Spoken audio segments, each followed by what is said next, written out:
So what's going on, guys, and welcome back to episode number 37 of our Portsmouth career mode.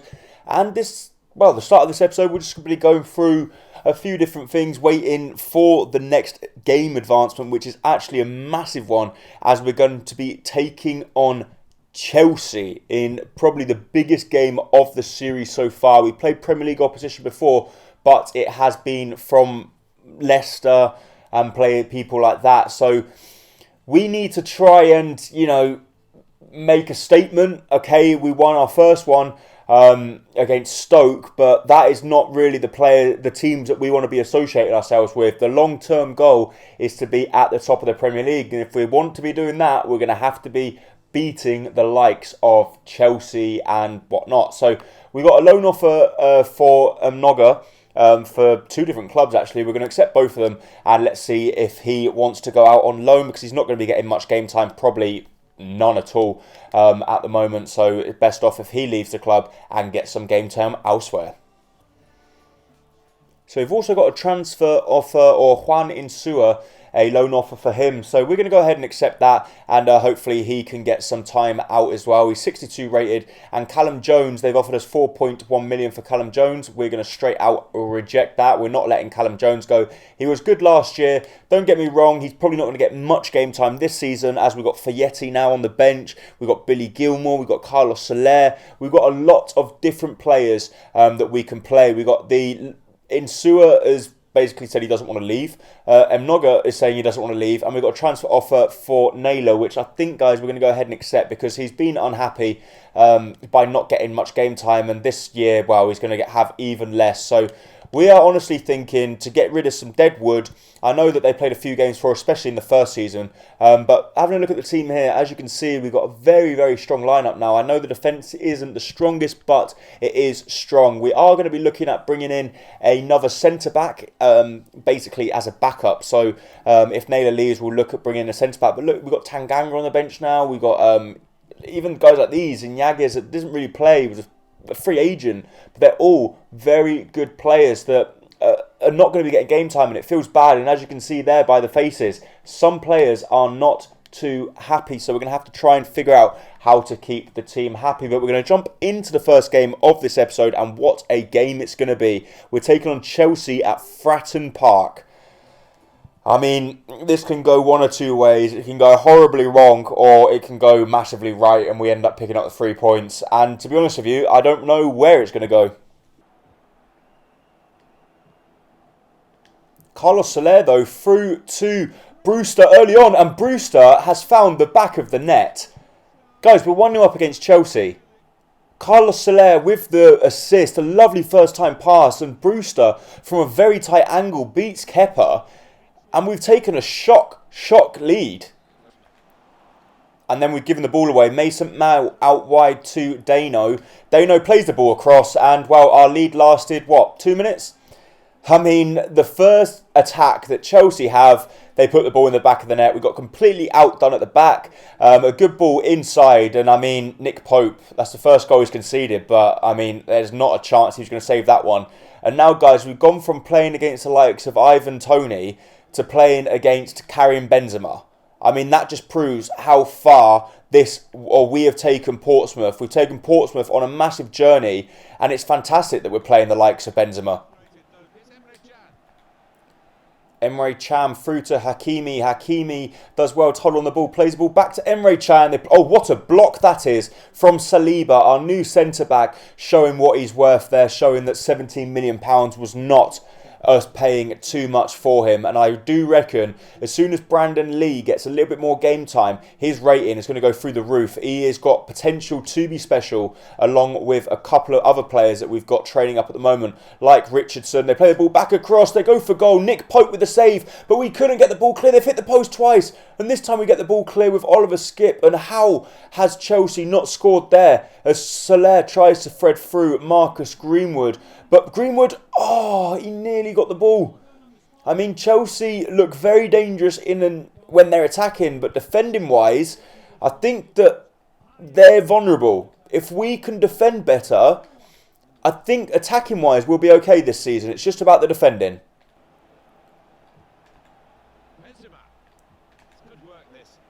Oh no, Chelsea through. Nick Pope again with the save. And that is pretty much why we needed a good goalkeeper in the Premier League, because I'm pretty sure, no disrespect to our previous goalkeeper, but I'm pretty sure that he wouldn't have kept us in the game like Nick Pope has so far, as Chelsea this time are surely going to score, and they do. I mean, Nick Pope, the 2 goals he's conceded have not been down to him. He's kept us in it, but Chelsea have come from behind, and Karim Benzema has just proven too much for us to deal with so far. Chelsea captain just playing fantastic. A lovely through ball there from Emre Can, and I mean, that's a Premier League for you. Fayette though through to Brewster. Brewster back inside to Fayette, and surely he has! We've equalised against Chelsea. Fayette has come on the pitch, and that little bit of burst of pace has given us the goal. We brought on Fayette, we brought on Jan Benner, and we brought on Helder Costa. And the 3 combining, Brewster with the assist. He gets a little bit lucky with the slight deflection, but come on, Fayette. Maybe you proved me wrong. Cesar Fayette, we brought him on a free deal, and he's just scored a goal against Chelsea, which could earn us a very big point. Chelsea with the late pressure though, and I honestly think they will find the back of the net because they've just been fantastic in the final third, and we can't deal with them. But Saliba here does fantastic, plays the ball through to Ryan Brewster through to Jenna. Oh mate, he fell over. If he had a little bit more strength, he would have been through. He just needs to get up to the pace of things. But our centre backs, Brandon Lee and Saliba, have been fantastic for us, and that is a really good point. I know I don't normally like drawing games, but that is a fantastic point against Chelsea in our first big test. Frank Lampard's heading down the tunnel. The Chelsea players are not too happy with that because they know that we are not going to be challenging for Champions League places, but we've done it. We managed to get a point and prove that we are no team to be messed with. I mean, look, Chelsea had the better of us. They had 64% possession. We had 2 shots on target and 2 goals. So that's good enough for me. I'll take that any day of the week. So having a look at the emails here, Mnoga has been loaned out, so he's accepted that one. And we've got another deal for Naylor, and we are going to accept, we're going to accept them. We want him to leave the club because there's no point having a decent player like that. He's coming towards the end of his career and he deserves some game time. So we've got a transfer offer for Will Cook, and you can definitely shove that one where the sun don't shine. Will Cook has potential to be special. And for 13 million, mate, not a chance are we going to let this boy leave the club. And Moise Kean is currently 80 rated. We went in for him earlier, but bloody Ancelotti wanted 39 million for him. And I told him where to go as well. So he definitely ain't going to be coming to the club. But I'm thinking of, let's have a look here. Naylor's been sold. Naylor's transfer talk has broken down, and we've got a transfer for Wagnerman, which again, just there's no point even answering that. These players are first-team players. They ain't leaving the club, boys. They're just staying put.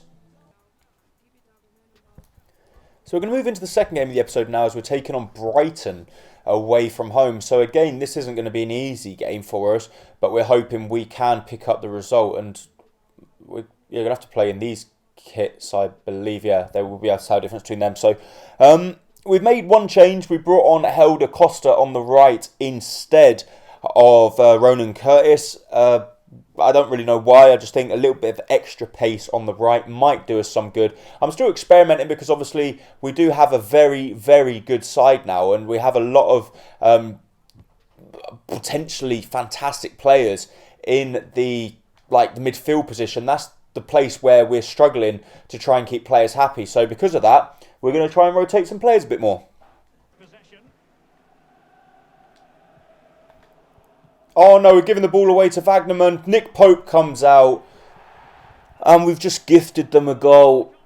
Oh my God. What did I just say in the last episode? We have to defend better if we want to do something this season, whether it's Europa League or not. Wagnerman, what is that for a pass? And when you're in the Premier League, chances like that just go. Neil Maupay is not going to miss, is he? He's a world-class player, pretty much as is everyone in the Premier League. So he's just not going to miss that. They will gobble up them chances all day long. Trossard, though, through to Malpay again. Trossard through to Elvedi, and they are ripping us to shreds at the back, and that is a fantastic header. He got a lot of distance on that, but unfortunately the distance between our defenders and our strikers is just too much, and we've given the ball away again. How many times do we want to give the ball away? I mean, we played fantastic against Chelsea. We didn't gift them anything.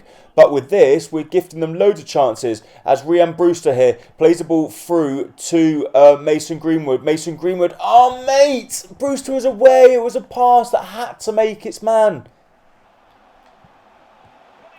And what we can't do, they can do. Like, a simple pass like that from Mason Greenwood has to find its man, because otherwise we'll get punished. And they literally got the ball, put a string of 3 or 4 passes together, and the ball's in the back of the net. The ball across, Will Cook standing there watching. Brandon Williams, why is he the only centre-back there? They go for goal. Nick Pope can't get near it. And we're 2-0 down already against Brighton. And this is a game that we were probably expected to win, or at least put up a good fight. Not be fucking 2-0 down before the half-time break. Oh yes, surely! Okay, we got one back. Ryan Brewster with the goal. Pick the ball up. Pick the ball up. Okay, don't pick the ball up. Is that Ryan Brewster? What is happening? Why is he in the net? It's not Ryan Brewster. I don't know who it is, but whoever it is, he's stuck in the net. I actually have no idea who that is. Is it Helder Costa that's got the goal? I think it is. I mean, it's a good finish right in the bottom corner. And it is. Helder Costa picks up his first goal for the club. And game on. So we might have one chance here. We've got the ball with Billy Gilmore. Billy Gilmore out wide to Oliver Skipp, who we've actually moved out to right back now because we wanted to bring on some more attacking players. It comes to Will Cook. Will Cook went for the goal from range. And, I mean, he's not really the type of player that's going to be scoring goals like that, is he, from distance? But it's something that we have to try. We've definitely got a very, very attacking side on the pitch. It's just whether we can carve out that one last opportunity to try and get that goal that I honestly think we deserve. This second half, we've been fantastic. And I'm pretty sure that if we had played like this from the get-go, we wouldn't be in trouble, as Ronan Curtis does well. He comes back inside, plays the ball across to Jack Marriott, and Marriott's found the back of the net. We brought this guy on as well because of his extra pace at Cam. And he's got the goal. What a goal that is. Last game we brought on Fayette. This game we brought on Jack Marriott. And he's found the back of the net. And we've come from 2 goals down to be drawing at 2-2. Game on. 15 minutes to play. Jack Marriott, though, through to Ryan Brewster. Mate, that pass, if that pass got through, Ronan Curtis was one-on-one, and that would have been probably the best comeback you would have ever seen on YouTube. I mean, 2-0 down with, 20 minutes to play. We're back to 2-2, but it does look like now we are not going to have another chance unless we can, pretty much do something now, but we can't because the ball from Ronan Curtis through isn't good enough. And if anything, they've got the last chance of the game. No, the ball goes out, and that looks like we have finished the game now, unless, yeah, there we go. Brighton 2, Portsmouth 2, and considering we were 2-0 down, I will take that. If when we went 2-0 down, if you said you can finish the game 2-2 and take a point, I would have snapped your hand off. So not the worst result in the world, but I was expecting a bit more. So we're now going to move into the third and final game of the episode, and it's not going to be the easiest one as we're taking on Middlesbrough at the Riverside Stadium away from home in the EFL Cup. And look at the lineup. I mean, we've got the only player that's remained from the previous game is Nick Pope. And then we've got a backline of Walks, Cannon at centre-back. We've got Tanganga. Actually, we need a new CDM as well. Cook, we need to rest. And this is where we're going to have to try and sort something out. I'm thinking here, can Curtis Jones... Yeah, fuck it. We'll play Curtis Jones at CDM. We might as well. Let's just see where it can go. I mean, it's a weak side. And I really need another centre-back. Because obviously Cannon is not a centre-back and he's playing at centre-back with Tanganga. So it's not the strongest, but I'm hoping we can get something from it.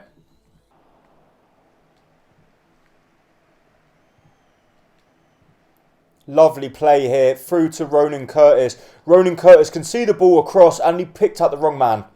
Jack Marriott was in acres of space there, but Hornstruck does well. Comes back to Jack Marriott. Ronan Curtis here. Oh, mate. He tried the trick, but it didn't come off. Play ball back to Curtis. Curtis through to Billy Gilmore. Billy Gilmore. Oh, good challenge. Oh, Uri Benner here through to Jack Marriott. Jack Marriott cut back inside. Gets the shot away, but it falls to Brian Morris. He's missed. Brian Morris had the chance to put us 1-0 up. And he's missed it. We went for the finesse, and how's he not got that on target? Good chance, though, as we play the ball through to Jack Marriott. Jack Marriott to get his second. He's missed it as well. His second goal for the club. And Jack Marriott has had a fantastic chance one-on-one. And we can't keep missing these chances, boys.